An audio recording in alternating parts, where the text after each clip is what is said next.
Rappelé à Dieu ce matin, ainsi venait de nous quitter le doyen Amada Bachar, ce grand baobab de l'information en langue Hausa. Parents, amis, collègues et connaissances, tous ont tenu à accompagner l'illustre disparu à sa dernière demeure. Visage grave et dans une émotion à peine contenue, ses quelques proches gardent de très bons souvenirs de lui. Il nous laisse un grand vide à l'Ouarten. Et à chaque fois que je passe dans la rue en pleine circulation, les gens m'appellent Amada. Je dis plutôt Ali Rubokoy. Et cette phrase en elle seule suffit vraiment pour se souvenir de Amada Bachar. Le sang de sa plus grande veine, il l'a versé au niveau de l'Ouarten. Et c'est à nous de prendre l'exemple sur lui pour continuer les efforts dans ce sens-là. Que son âme repose en paix. Nous considérons comme des petits frères, on a toujours travaillé ensemble.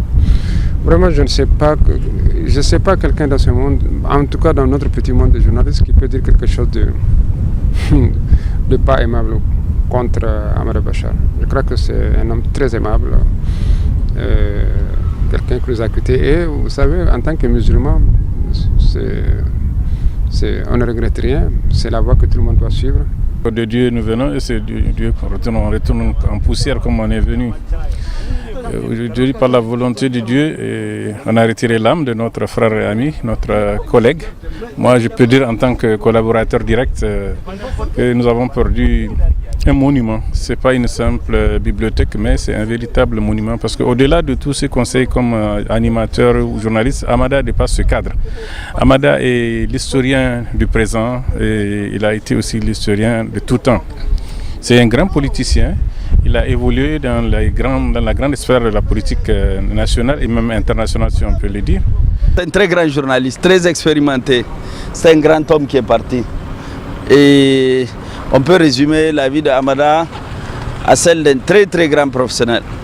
C'est vraiment une légende du journalisme de notre pays et qui repose en paix. Pendant plus de 40 ans, il avait été journaliste, chroniqueur des combats épiques de lutte traditionnelle, commentateur et éditorialiste à Radio Niger, La Voix du Sahel et Télé Sahel.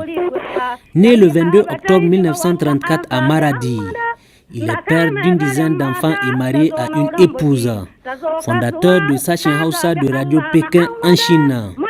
Il fut aussi consul du Niger à Kano au Nigeria, sous-préfet de Dongas et Djundju.